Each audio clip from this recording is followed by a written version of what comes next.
E aí galera, tudo beleza? O assunto do vídeo de hoje é os 5 equipamentos básicos assim para um home studio mais em conta possível. Sim, são os equipamentos mais fundamentais que você precisa ter em um home studio de orçamento mais baixo. E a galera vive perguntando, eu devo comprar isso, devo comprar aquilo. Aí o que eu fiz? Eu fiz esse vídeo, aqui montei toda uma estrutura para esse vídeo, para apresentar ele direitinho para vocês, selecionando as coisas que são mais essenciais e o porquê que a gente vai precisar delas no nosso workflow do dia a dia num home studio. Então, se você tem um orçamento mais baixo, mas quer comprar os equipamentos essenciais com qualidade, se liga no vídeo que eu vou te dizer exatamente que equipamentos são esses. E se vocês querem ter acesso a um infográfico muito bacana de cada um dos equipamentos que eu estou mencionando aqui no vídeo, é só acessar esse link aqui em cima que vocês podem baixar ele gratuitamente. Bom, vamos começar com o primeiro, que é o computador. Seguinte, galera, o computador é a ferramenta essencial do home studio, né? Ele é a central de trabalho do seu home studio. Ou seja, tudo que você vai precisar processar e fazer com áudio, MIDI, instrumentos virtuais, com plugins ou outras coisas que são essenciais, principalmente em uma situação de home studio enxuto, né, mais em conta, vai ser dentro do computador. Então, o computador com certeza é o investimento mais alto que você vai precisar fazer. Por que isso, gente? Porque na hora de gravar é muito importante que no seu workflow você consiga ouvir as coisas com algum processamento, né? Que você tenha ali um reverb, um delay, uma compressão, uma equalização. Então, para que você consiga reproduzir instrumentos virtuais em tempo real, processar com plugins uma voz ou uma guitarra que você está gravando já em tempo real para ter uma noção de como aquilo vai ficar dentro da sua produção, é muito importante que você tenha um computador muito bom, muito rápido. E também para não se afastar do workflow da tradição da indústria. Na indústria, né, nos estúdios grandes, a galera já processa as coisas em tempo real durante o processo de gravação.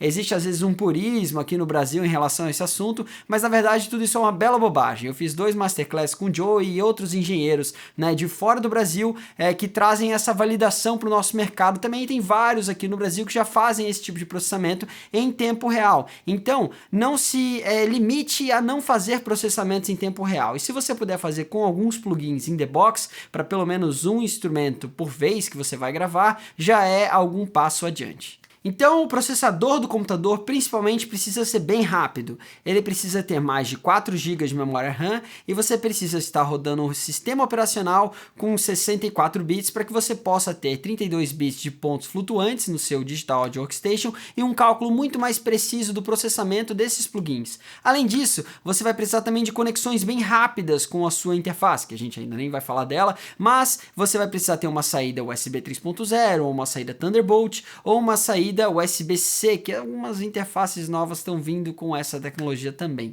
Então a grande sacada é você não limitar as saídas do seu computador, você entender quais saídas que você vai precisar e como você vai colocar aquilo junto com a sua interface. Se você não grava muitas coisas que precisam de processamento em tempo real com plugins in the box, você também pode optar por processamento em tempo real com o DSP integrado da sua própria interface, né, com compressores, equalizadores, gate, reverb, limiter, delay e coisas afim.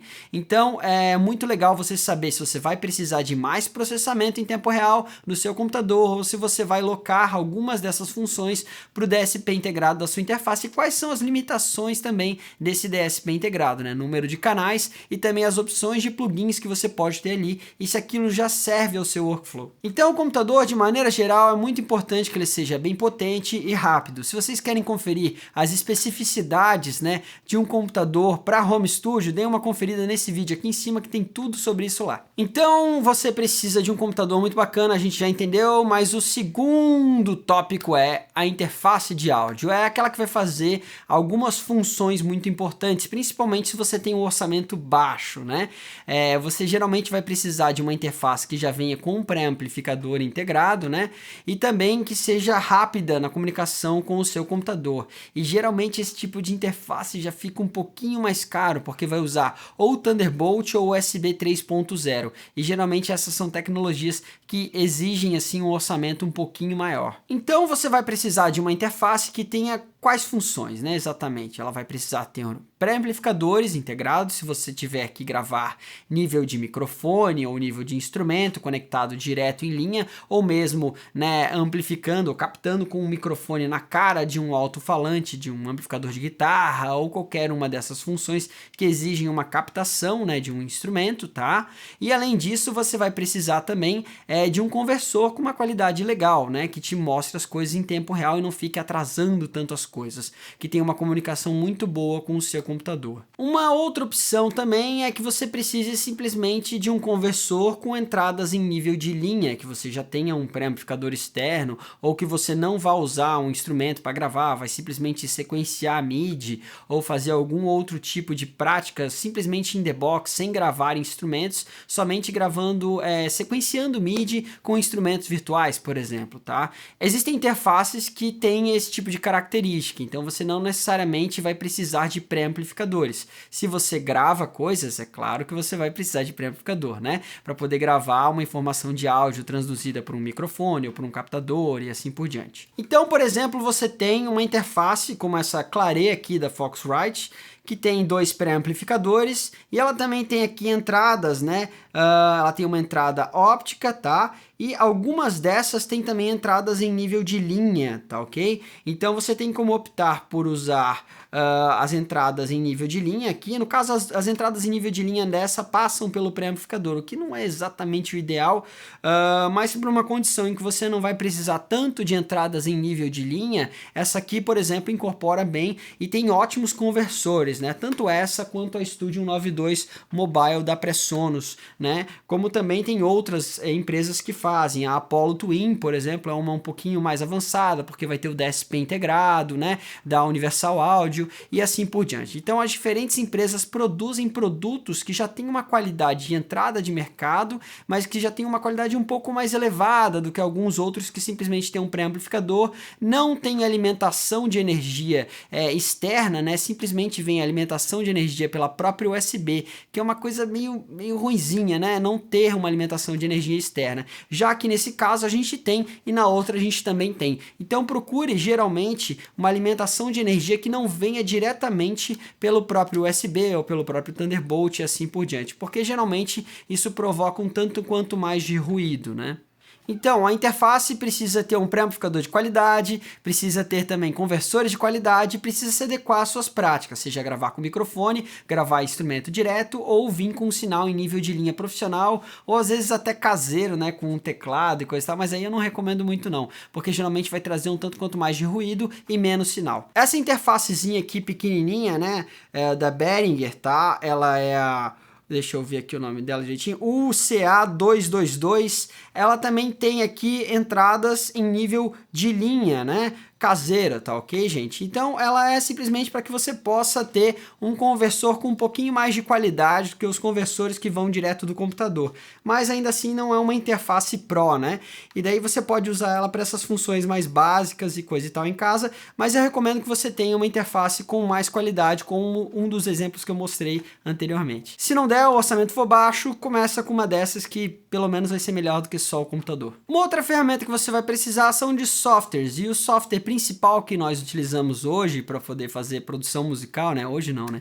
Já há muito tempo, são os nossos famosos Digital Audio Workstations, né? Você tem lá o Pro Tools, que antes era Sound Tools e assim por diante, tá? Que é da Avid. Você tem também de várias outras empresas, você tem o próprio Sonar, né? Que era da Cakewalk, que agora mudou de empresa também. Tem o Logic, tem o Cubase, tem o Studio One da Presonus, que é o que eu utilizo mais aqui. Tem também o Ableton para funções live, tem também o Fruity Loops. A gente fez um vídeo bem completão a respeito de Digital Audio Workstation, é só vocês clicarem aqui que vocês vão ter todas essas informações e o que cada um deles faz melhor, né? E para que eles servem exatamente. Então, dependendo da sua função, se você, não, eu sou guitarrista, não, eu sou produtor de música eletrônica, não, eu sou produtor de beat para rap, não, eu gravo bandas. Aí são funções que vão destoar um tanto quanto, né, no seu workflow e também vão precisar de ferramentas diferentes e cada software vai ter um aprimoramento mais específico para cada uma dessas funções, né? Então a gente tem esse vídeo bem bacana, não deixem de conferir ali tudo sobre qual o melhor Digital Audio Workstation para quem está iniciando. E só antes da gente ir para o nosso próximo tópico, galera, eu queria dizer para vocês que o nosso manual do Home Studio, com um e-book bem completão, que tem tudo que vocês precisam saber para poder montar o Home Studio de vocês, né, que vocês podem conferir nesse card aqui em cima, tem todos esses equipamentos que eu tô falando e muito mais coisa, inclusive como vocês podem fazer o tratamento acústico do próprio quarto de vocês ou do lugar onde vocês vão começar a produzir com um orçamento mais baixo também, tá? Então tem todos os detalhes lá para que vocês possam trabalhar. Aí em muitos casos a galera vai precisar de um microfone, né? Então eu considero esse o quarto ponto mais importante, assim, tá? Porque você pode gravar várias coisas com o microfone, por isso que é tão importante. Claro que você vai precisar de cabos também, a gente não vai ficar mencionando essas coisas, né? Cabos para conectar, sei lá, instrumentos, se você tiver um instrumento, ou cabo XLR para conectar um microfone, né? Na maior parte das vezes usa XLR, você pode usar outros cabos também se tiver uma conexão mais bizarra, mas a indústria em geral usa XLR, né?